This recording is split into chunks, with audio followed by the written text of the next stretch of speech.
Welcome, one and all, to my latest video. Now, I actually ran a poll on my channel to pick my next video topic, and more Xbox 360 backwards compatible games won. So it really pays off to be a subscriber to my channel and make your voices heard. This is a completely new list of Xbox 360 games that are fully playable on the Xbox Series X, and I must say, they play better than ever. This might be the very best backwards compatible list ever created in history, although I'm a bit biased. So let's jump in and get started. First up is the fantastic Lost Odyssey from Mistwalker Studios. This was a huge deal back on the Xbox 360 because you didn't see very many JRPGs release on Xbox consoles, and it's actually a lot still like that today. Microsoft really went all out to try to get Japanese support from the start with the 360. Lost Odyssey is, of course, a turn-based RPG, and it's massive. If you have the physical version of the game, you probably know that there's 4 discs that actually have to swap out. You play as an immortal who's lost your memory, and you're on the front lines facing an oncoming magical industrial revolution, so to speak. So this is definitely a game you'll want to play on the Series X because it seems to play so much better than the older Xbox 360 hardware. There's a ton of towns and inns to go to in the game, and these places provide you with various things you'll want to take with you on your journey: health, mana potions, as well as save points in the game. Lost Odyssey is hands down one of the best JRPGs you can play, and it's one I highly recommend. It holds up well even against today's best games, and we don't see stuff like this on Xbox very often, so yes, definitely go get it. Next up, I wanted to talk about Alice: Madness Returns. Now, this is a game that I see that just doesn't really ever get much love, but it's an absolute blast to play. Not only is it a great Xbox 360 backwards compatible title to play on the Series X, but dare I say it's a hidden gem? Maybe, I don't know. You play as Alice from the Wonderland books and movies and shows. I'm sure you all know who Alice is, but this is a slightly more twisted take on the character, and it takes place in the third-person perspective. Now, Alice is hallucinating, and Wonderland has become this weird, twisted version of what she once knew. Honestly, it's a fantastic take on the tale, and it keeps things entirely fresh and new. Seeing a corrupted Wonderland and Alice using a pepper grinder as a Gatling gun is something I never thought I'd see, but I'm here for it.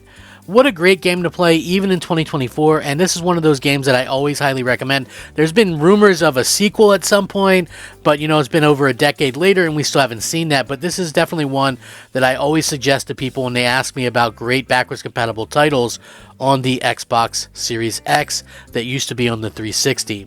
Now, I wanted to showcase one of my favorite games, and that's Sonic and All-Stars Racing Transformed. Now, for my money, this game is better than the newer Mario Kart racing games. I firmly believe that. I will die on that hill. I believe Sega doesn't ever get the flowers that they deserve, but this game is one of the best kart racing games that you can play. There's over 20 characters that you can play as well, including Sonic the Hedgehog, and even characters from franchises like Wreck-It Ralph as Ralph, if you wanted to play as that, Space Channel 5, and Jet Set Radio as well. What makes the game so fantastic is that the levels require you to go from kart to a boat to like a plane. And I understand that one of the newer Mario Karts did that as well, but this is done in such a great way that it happens really seamlessly, to say the least, and some of your favorite Sega places are involved in here as well on the stages that you race on. There's tons of Mario Kart-esque boxes that you can pick up and use the weapons inside, as well as the power-ups. If you're wondering how the game turned out so good, it's because the staff, many of the staff who actually created the game, are people who also made classic racing games like Blur, which is criminally underrated in my opinion. I can't stress enough how amazing this game is and how fun it is to boot up and play on an Xbox Series X. It's just so vibrant and fun and full of kind of whimsy and that classic Sega charm. So definitely give it a try if you're looking for an awesome kart racing game to play. Let's go into a slightly different direction now with Castlevania Lords of Shadow. Believe it or not, I'm pretty new to this series, but I decided to see what it was all about, and it's blowing my mind. So, growing up on the NES, of course, I played the Castlevania games, and I enjoyed them a ton. I think we all did. We all played like the Castlevania games or went to our friend's house and played them. I think there were the 3 that were on the NES, I believe. But to my knowledge, they kind of peaked around Symphony of the Night on the PlayStation 1, so I was very excited to see what Castlevania Lords of Shadow is actually all about. And so it was interesting to see that this was actually a reboot of the entire series, and they've taken it into a fantastic new direction. You actually kind of play as Gabriel Belmont, and you're going up against the bad guys who are the Lords of Shadow. Clearly, they're doing some evil things behind the scenes, but what's cool to find out about this game is that Hideo Kojima from Metal Gear Solid fame was a consultant on this game, and I think it's one of the things that kind of ties the game together so well. You can tell that he had some major influence on the game, and I think it really makes for a great action-adventure game to play through. As you can see, the game still looks great. It looks absolutely stunning, actually, and it still plays great on the Series X. If you've never played a Castlevania game before, this is the perfect place to start because it's starting fresh. But if you are a fan and you have played Castlevania games before, they keep enough lore to keep you interested, and there's some cool Easter eggs in here along the way. So it's definitely a game that I would highly recommend regardless of whether you've ever played one before or even if you haven't. So give it a try. Next up, let's take everyone to a special place, and that's Rumble Roses XX. I know what you're thinking. I know what you're thinking. Trust me. But this is a decent wrestling game with all of the awesome physics that was only capable on the Xbox 360 back in the day.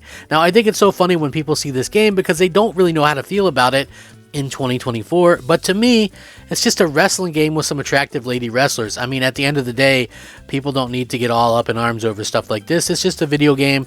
I thought it was kind of fun to add to the list. I saw this actually on sale. This is one of the ones that I actually only own a digital copy of. I saw it on sale for a few dollars on the digital store and picked it up. So much like any other wrestling game, there's striking, grappling, and you're trying to get your moveset on your opponent. There's tag team modes and different modes that you can try, and each character does different moves. And, you know, I think that's really one of the unique things about the game itself. One really interesting thing that I learned while kind of researching into the game was that each character also had a different motion capture person. So things are unique in that way as well. Now, the game itself isn't rocket science, but it can be a fun game to play around with from time to time. And, you know, it was one that I felt was kind of like a hidden 360 gem, especially since it's a console exclusive there. And I never see people talk about this game. And for me, it was just something that I wanted to add to this list to make it truly a list of games that has a lot of variety from front to back. Going back completely in the other direction is Rage. This game is from id Software, and it is one great looking game. If you don't know who id Software is, they're the guys who did Doom, and they usually stick to like Doom and Unreal Tournament and stuff like that. But for this, I believe it's just a really fantastic game. I remember at the time of release when they were able to get a lot out of the Xbox 360, and as you can see, it even looks incredible today. The game itself might not be the most original idea. You know, it's like a post-apocalyptic game set in first-person perspective, but there's also a lot of driving elements that actually help break up the core gameplay loop. You play as a soldier who was in hibernation and ends up kind of thawed out, going against an evil organization called the Authority. Combat is undertaken mostly from an FPS perspective. You're armed with a lot of upgradable weapons, as well as a crossbow and a weapons called wing sticks, which can be used for stealthy attacks when you need them and if you need them. There's also a variety of vehicle events for the player to take part in, including races, rallies, racing events you can have either with opponents or some not, some armed, some not. They really do a good job of offering a lot of variety here as well. You can also upgrade and change your cars with various items and upgrades you can gain by completing events. There's, you know, this is a lot of RPG elements to this game as well, including like a similar inventory system to an RPG system, but there's also a loot system and different forms of ammunition that you can pick up through the game as well. There's just a lot of options and things. So for, you know, 2024, you're looking for a game that's not going to like look terrible but plays really good and maybe even modern. Rage is a pretty awesome game to boot up, and of course highly recommended on my end. Now, next up is Skate 3. This is one of those games that kind of replaced the Tony Hawk series for a lot of people. I know many who migrated to the Skate franchise after Tony Hawk sort of took a turn for the worse in terms of quality with the games themselves. And as you can see, this game looks fantastic, and I absolutely suck at playing it. I'm not going to lie and try to fool anybody about this. It took me a while to kind of get down what was going on. After a while, I managed to get a little bit better. But I tell you what, it's difficult to go into a game and play it for the first time in years or a decade and not completely stink. And you have to keep in mind, I'm going through all these games recording gameplay footage, so I understand it's not the best, but I'm trying very hard here. So it's the player's goal to kind of sell 1 million boards in this game, which is kind of the main crux of the whole story. It introduced a lot of features, including new tricks and a park builder as well, which I think is an interesting new idea for this series. There's also new modes, including easy instead of just the norm as well.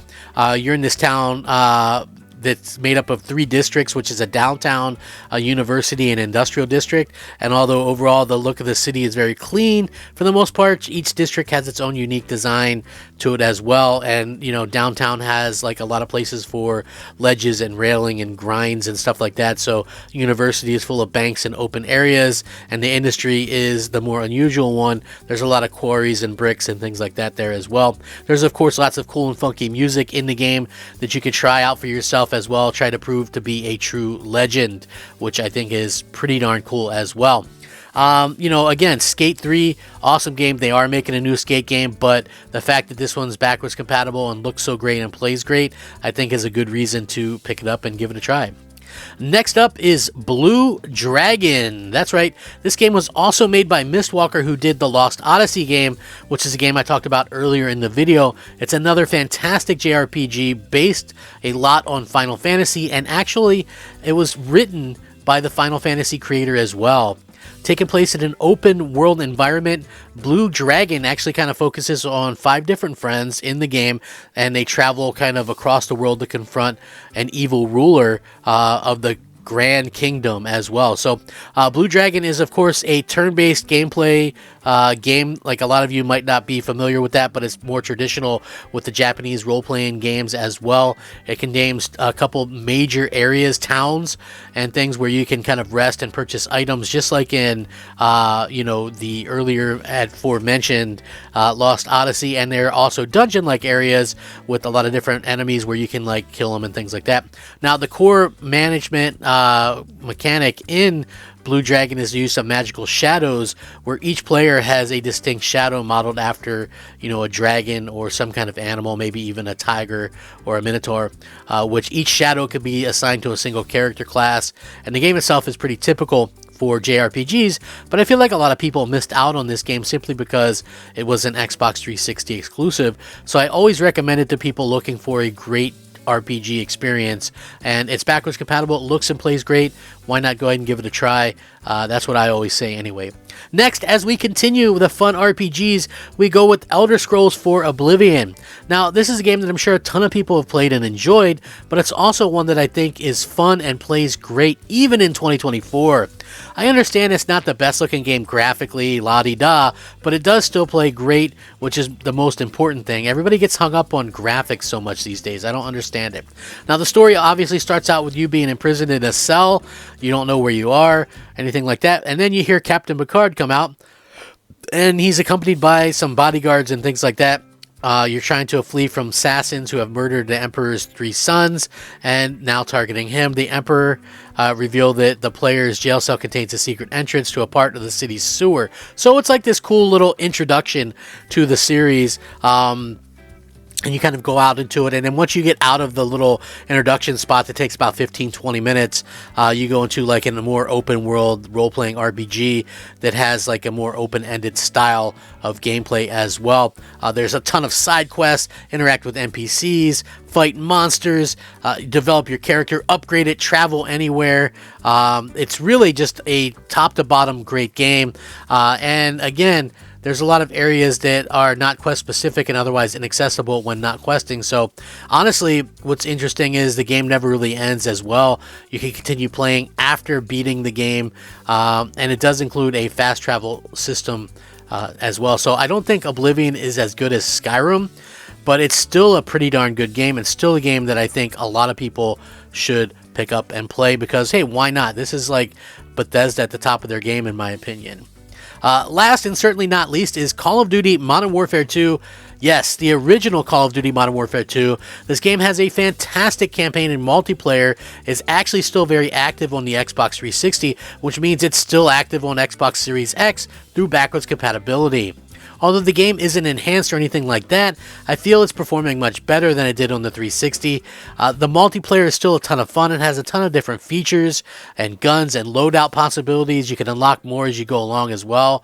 The perk system was so much easier back then, and they introduced cool new things like the heartbeat monitor to the franchise. It was really cool to see how they changed things up. Now, if you remember Call of Duty 4 Modern Warfare, fantastic, really got everybody into Call of Duty, but you only had Killstreak 357, which was UAV, then you could call in the airstrike, and then your chopper. Modern Warfare 2 introduced so many more streaks, including death streaks, and a ton of different ones. It's just the variety is there, the fun is there, everything that you would want in a first-person shooter. This is absolutely a fantastic game. I know it's maybe a little bit cliche to have it on this list, but I wanted to put it in there because I feel like it is a fantastic game and a game that really kind of defines the Xbox 360 era. So there's my list. I hope you guys have all enjoyed it. Please remember to feedback any of the videos that you watch. I try to do a video every week to 10 days. I'm trying to get a little bit better at it. I always take your feedback seriously. I respond to every comment that is left here. If you guys enjoy my content, please leave a like and subscribe. That helps out my channel tremendously. It helps it to get seen and would just mean a lot to me. So thank you guys very much. If you guys have any more future ideas for videos, leave them down below or let me know, or any critiques or anything like that. You don't have to be rude. Just let me know and I'll take them seriously. I hope you all have a fantastic day. Have a great time gaming. Thank you so much for watching.